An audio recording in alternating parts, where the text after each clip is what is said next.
Desejo saudar os amados irmãos com a gloriosa paz do Senhor Jesus. Estamos entrando hoje no quarto estudo sobre o tema a atmosfera da sua presença. Mas percebi que este quarto estudo, por ser o último, ele é um pouco extenso e pensamos em fazer este último estudo em dois. A primeira parte e uma segunda parte. Então agora vamos falar desta primeira parte do estudo sobre a atmosfera da presença do Senhor, que será, portanto, como eu disse, será o último estudo desta série que estamos dando. Mas antes vamos orar. Senhor, te agradecemos mais uma vez, Senhor, a oportunidade que nos dás de podermos nos debruçar sobre a Tua Palavra. Pedimos, Espírito Santo, que Tu venhas iluminar as nossas mentes, os nossos corações, para podermos entender a Tua Palavra. E pedimos, Senhor, que mais uma vez Tu confirmes o que Tu já disseste, que ela não voltará para Ti vazia, mas prosperará para aquilo a que a Tens enviado. Senhor, com humildade estamos na Tua presença, percebendo que a Tua Palavra, Senhor, é gloriosa, é bem maior do que o nosso entendimento. Senhor, ajuda-nos a podermos entendê-la e compreendê-la naquilo que Tu nos queres dar nesta hora. Assim oramos pela Tua igreja, pelo Teu povo e por todos aqueles que em todo lugar estarão ouvindo a Tua palavra, Senhor. Oramos e agradecemos no nome de Jesus. Amém. Vamos iniciar falando sobre um texto que está na palavra de Deus em Êxodo, capítulo 25 e verso 10, em que Deus diz: ali virei e falarei contigo. Resistem esta frase, ali virei e falarei contigo. Quando nós falamos da presença de Deus e dizemos que Deus é onipresente, Ele está em todo lugar, há momentos em que Deus fala desta maneira, parece que Ele está num lugar e há de chegar a outro lugar, mas não tem nada a ver com não é acerca da sua onipresença aqui, é porque Deus se vai manifestar de uma outra forma. Deus se vai manifestar ao seu povo, Deus vai falar, Deus vai agir de uma maneira específica num determinado lugar. E isso Deus estava falando para Moisés e Ele estava dizendo: ali virei a ti e falarei contigo. Falar da presença de Deus é falar de uma relação. É uma relação. É um caminho de duas vias. Deus está presente com o seu povo, está hoje presente no seu povo, porque a palavra de Deus diz que o Espírito de Deus habita em nós, então Ele está presente com o seu povo, Ele está presente também no seu povo, mas também o seu povo está com certeza em sua presença. E nós iremos ver como acontece isto nas próprias palavras de Jesus mais à frente, a nossa presença nele e a sua presença em nós. Para chegarmos ao ponto de entender acerca da presença de Deus, creio que sempre está incompleta se não percebermos como tudo começou. Quando a palavra de Deus inicia a falar sobre a presença de Deus, foi antes da arca. A arca era um símbolo em que Deus estava presente no meio do seu povo. Mas antes da arca, como é que aconteceu? Quando nós lemos em Gênesis capítulo 17, verso 1, Deus fala com Abraão e diz para Abraão andar na sua presença. Significa que esta presença de Deus no meio do seu povo, com o seu povo, ou com alguns seus servos em particular, existia antes da arca ser construída, a arca ser feita. Deus disse a Abraão, como eu já disse, em Gênesis 17:1, anda na minha presença. A primeira vez que Deus fala sobre a arca é em Êxodo, capítulo 25 e verso 10. Também farão uma arca de madeira da acácia, e o seu comprimento será de 2 côvados e meio, e a sua largura de 1 côvado e meio, e de 1 côvado e meio a sua altura. Pela primeira vez, Deus está falando acerca da arca. Portanto, em Êxodo 25, 10. Eu tinha dito uma referência no início que eu quero corrigir aqui, que não era Êxodo 25, 10 no início, era Êxodo 25, 22, onde Deus está a falar que virá a Moisés e falará com ele. E essa era a questão da arca, O versículo 22 do mesmo capítulo revela porque que a arca estava sendo feita. Atenção, a arca não estava sendo feita para Deus habitar nela. A arca não estava sendo feita para que, ao olhar para ela, as pessoas pensassem, crescem que Deus estava na arca do concerto. A arca estava sendo feita como um utensílio consagrado ao Senhor. E são estas questões que nós devemos aceitá-las da parte de Deus e aceitá-las literalmente. Quando Deus diz, faz uma simples caixa feita de madeira de acácia, com todo o simbolismo que ela possa ter, continuava a ser uma caixa. Continuava a ser uma caixa feita de acácia, forrada a ouro, e podemos falar sobre o que simboliza a acácia, podemos falar sobre o simbolismo desse ouro, mas era uma caixa. Deus mandou fazer uma caixa. Deus não habita em caixas. Seja ela de ouro, de prata, de bronze, de pedras preciosas, Deus não habitava naquela caixa, de maneira nenhuma. E isso é claro na Bíblia, e nem precisamos ir ao Novo Testamento para saber isso. Mesmo no Velho Testamento nós entendemos isso. Deus mandou fazer aquela caixa, Deus mandou consagrar aquela caixa a ele, e o objetivo dela é que Deus disse para Moisés, eu virei àquele lugar onde essa caixa estiver, eu virei àquele lugar. Não significa que eu estou nesse lugar, eu virei em momentos específicos, em momentos que eu preciso falar contigo, tu sabes que eu estarei ali e falarei contigo. Ali virei e falarei contigo, de cima do propiciatório, do meio dos 2 querubins que estão sobre a arca do testemunho, tudo o que eu te ordenar para os filhos de Israel. Será mesmo que Deus estava mandando fazer um objeto para estar nesse objeto? Já vimos que não. Precisamos saber, quando Deus diz o que é para ser usado, é como deve ser usado. Ele está dizendo que esse objeto estará separado para ele, que esse objeto é santo. Nós vemos isso ainda hoje. Quando nós separamos coisas para Deus, o templo é um edifício separado para Deus. Então ele se torna lugar santo, porque ele foi separado para Deus. Mas temos na palavra que Deus diz que ele não habita em templos feitos por mãos de homens. Deus não está no templo. Deus não habita no templo.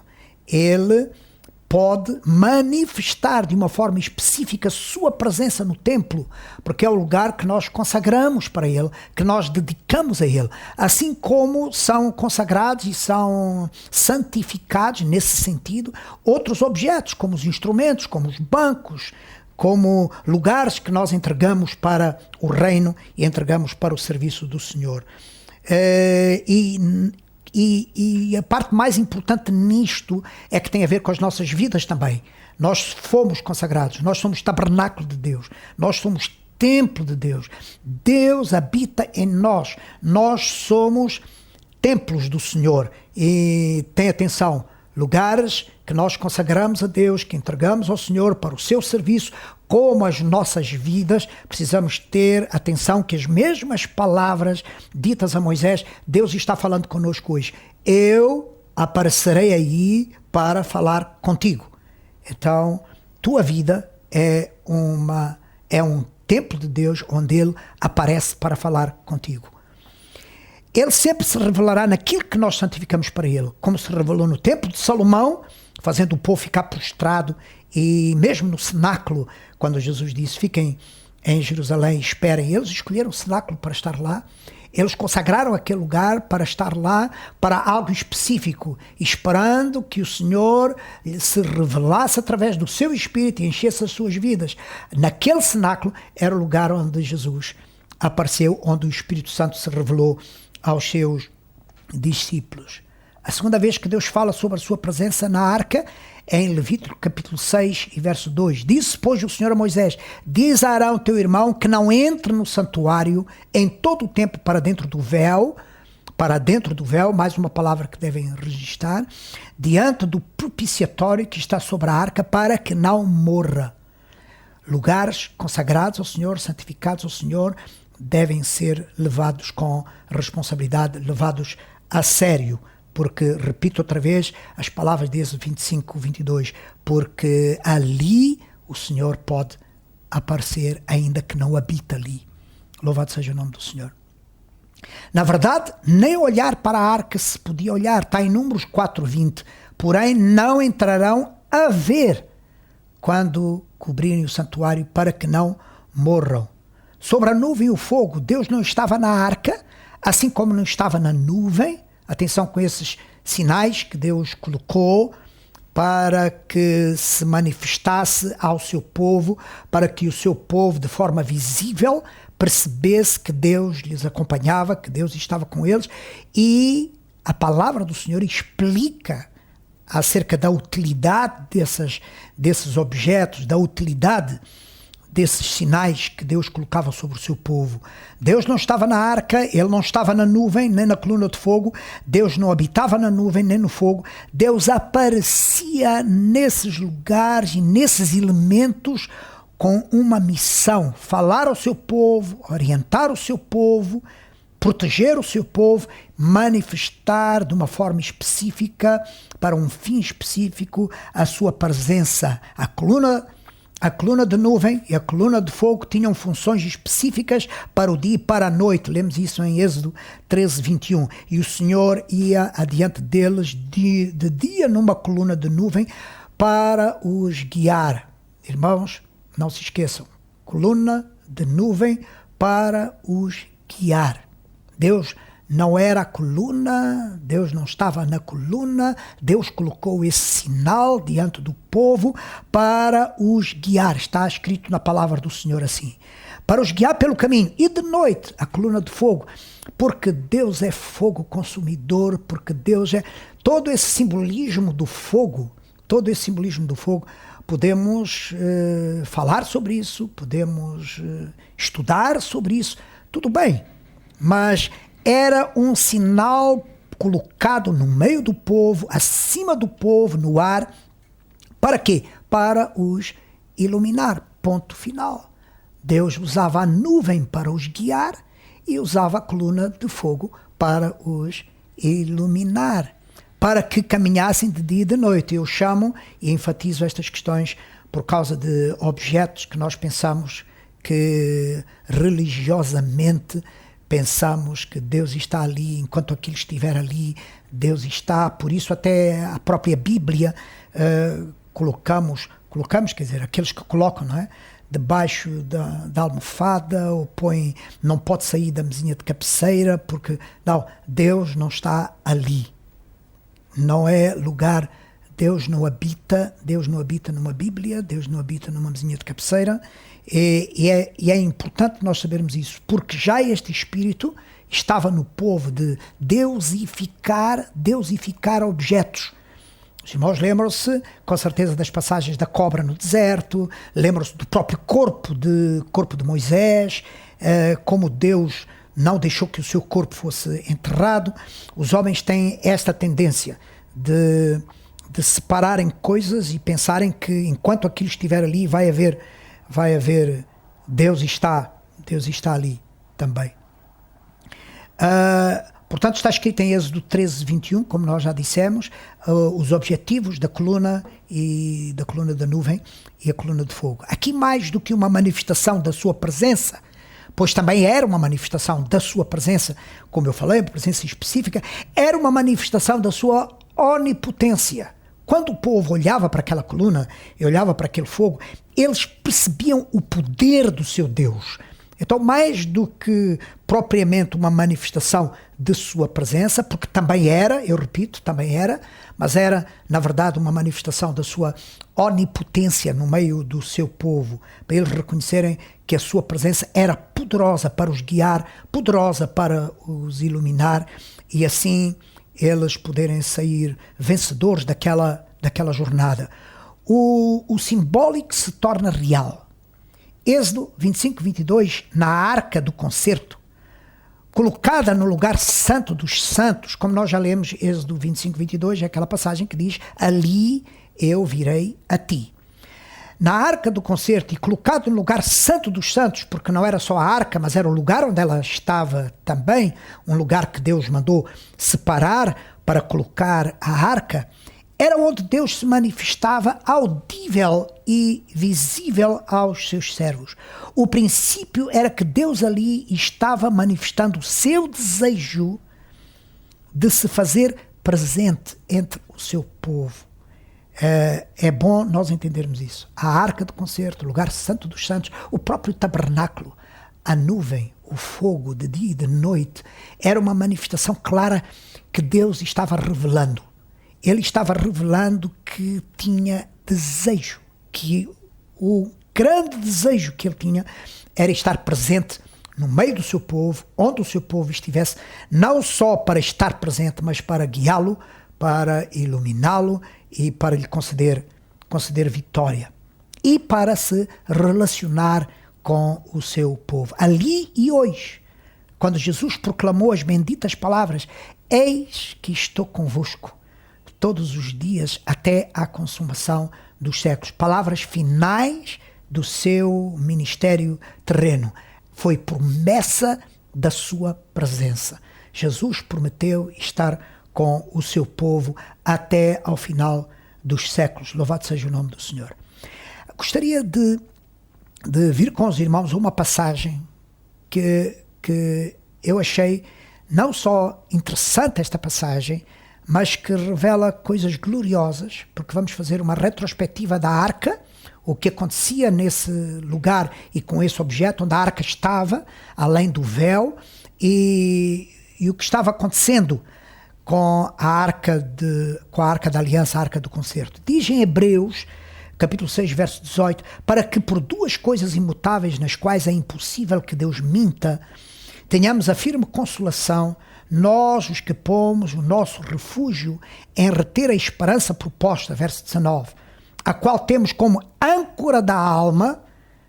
O escritor hebreu está falando sobre a nossa salvação, que temos como âncora da alma segura e firme e que penetra até ao interior do véu. Sublinha estas palavras, que penetra até ao interior do véu. O escritor aos Hebreus está fazendo uma reflexão acerca do que acontecia no tabernáculo, no lugar que nós já falamos aqui, onde a arca estava, no interior do véu, chamado o lugar santo dos santos, ou o lugar santíssimo. O que é que acontecia no interior desse véu? Deus tinha ordenado a Moisés, a Arão, para que ali fosse depositada, ali fosse colocada a arca do concerto, enquanto o tabernáculo estivesse coabitando com o seu povo no deserto, seja onde for, que naquele lugar, dentro daquele véu, no lugar santo dos santos, a arca fosse colocada lá. A Bíblia está falando que em Cristo a nossa salvação é como uma âncora. Como uma âncora, quando nós falamos de âncora, nós estamos falando de segurança. A âncora está nos navios para que o navio fique seguro num lugar, lança-se a âncora, ela penetra na terra, lá no fundo do mar, e ela segura o navio. Seja o tamanho que for esse navio, o navio fica seguro no mesmo lugar por causa de uma âncora. O escritor aos Hebreus está dizendo que a nossa salvação, ela penetra até ao interior do véu. Louvado seja o nome do Senhor. No lugar santo dos santos. Isso estamos lendo em Hebreus 6. No capítulo 18, 19 e 20, onde Jesus, nosso precursor, o que veio antes de nós, o nosso precursor entrou por nós. feito eternamente sumo sacerdote segundo a ordem de Melquisedeque. Quando os irmãos lerem esta passagem, por favor, leiam-na no contexto da sua presença. Leiam no contexto do plano de Deus para com o homem, de ele estar conosco, habitar conosco, viver conosco, estar em nós, sua presença. Penetra até o interior do véu, onde Jesus, nosso precursor, entrou por nós. Sabemos que era ali onde Deus disse, eu virei a ti. Estamos a fazer reflexo lá em Êxodo. Lembram, irmãos? Capítulo 25. Onde Deus disse, eu virei ali, falarei contigo. Interior do véu, na arca do concerto, ali a palavra de Deus diz que a nossa salvação, como uma âncora, penetra nesse véu e está nesse lugar santo dos santos. A nossa salvação é segura. Louvado seja o nome do Senhor. A nossa salvação é segura. Não temos que perder a nossa vida. Não nos perderemos. Não andaremos nunca à deriva quando Deus opera esta maravilhosa salvação na nossa vida. Ela é uma âncora que penetra além do véu. Além do véu, quero dizer pela palavra de Deus, além do véu é lugar seguro. Na arca do concerto é lugar seguro. E já vamos ver onde é que a arca está. E Jesus entra nesse lugar usando o mesmo princípio. Fazer o que agrada a Deus, realizar o que Ele e o Pai acordaram. Os irmãos lembram-se que os princípios da atmosfera da presença de Deus é fazer o que agrada a Deus e é fazer o que acordamos com Ele. Esse é o princípio que Jesus usa quando a palavra de Deus em Hebreus está dizendo que Ele penetrou além do véu, no lugar santo dos santos, como nosso precursor, entrou por nós, sublinha essa palavra na Bíblia, entrou por nós. Nós deveríamos entrar, e Ele entrou por nós para abrir a porta, para abrir o caminho. A questão da intimidade, a questão da sua presença em nós. O mesmo princípio, fazer o que agrada a Deus e realizar o que o Pai acordou, tirar o que impedia a comunhão entre Deus e homem para restabelecer a presença de Deus entre nós. Havia o véu que separava essa relação. E nós sabemos pela palavra de Deus que esse véu, louvado seja o nome do Senhor, esse véu foi quebrado. Jesus quebrou o véu. Jesus não entrou, porque os sacerdotes também entravam. Os sacerdotes, sempre que exerciam o seu ofício sacerdotal no lugar santo dos santos, eles também entravam. Eles tinham lugar por onde entravam. Mas não foi assim que Jesus entrou. Jesus, quando entrou, ele quebrou o véu. Ele rasgou o véu. De alto a baixo, diz a palavra do Senhor, para desimpedir de uma vez para sempre todos aqueles que tivessem sua salvação como âncora segura no lugar santo dos santos, pudessem entrar e sair e glorificar a Deus na sua presença. Louvado seja o nome do Senhor. Agora ele entra com um recurso diferente, o seu próprio corpo. Ele entra com um recurso diferente. Ele não entra com sangue de bodes. Ele não entra com corpos de ovelhas ou de gado. Ele não entra com sangue de animais. Ele entra com o seu próprio corpo. Ele entra com o seu próprio sangue. Ele está usando outro recurso. Louvado seja o nome do Senhor. Ele entrou onde Deus disse que viria. Outra vez, referência a Êxodo. Eu virei ali e falarei contigo. Jesus entrou onde Deus, o seu Pai, disse que eu viria. Comunhão, presença do Senhor. Hebreus, agora indo para Hebreus, capítulo 10, versículo 5, nós lemos assim. Por isso, entrando no mundo, diz, sacrifício e oferta não quiseste. Estamos lendo em Hebreus 10, 5. Sacrifício e oferta não quiseste, mas corpo me preparaste. Holocaustos, verso 6. Holocaustos e oblações pelo pecado não te agradaram. Então disse, eis aqui venho. No princípio do livro está escrito de mim, para fazer, ó Deus, a tua vontade. Como acima diz, sacrifício e oferta e holocaustos e oblações pelo pecado não quiseste, nem te agradaram, os quais se oferecem segundo a lei. Todo o sacrifício velho testamentário está terminando neste momento. E verso 9 diz, então eu disse, eis aqui venho para fazer, ó Deus, a tua vontade.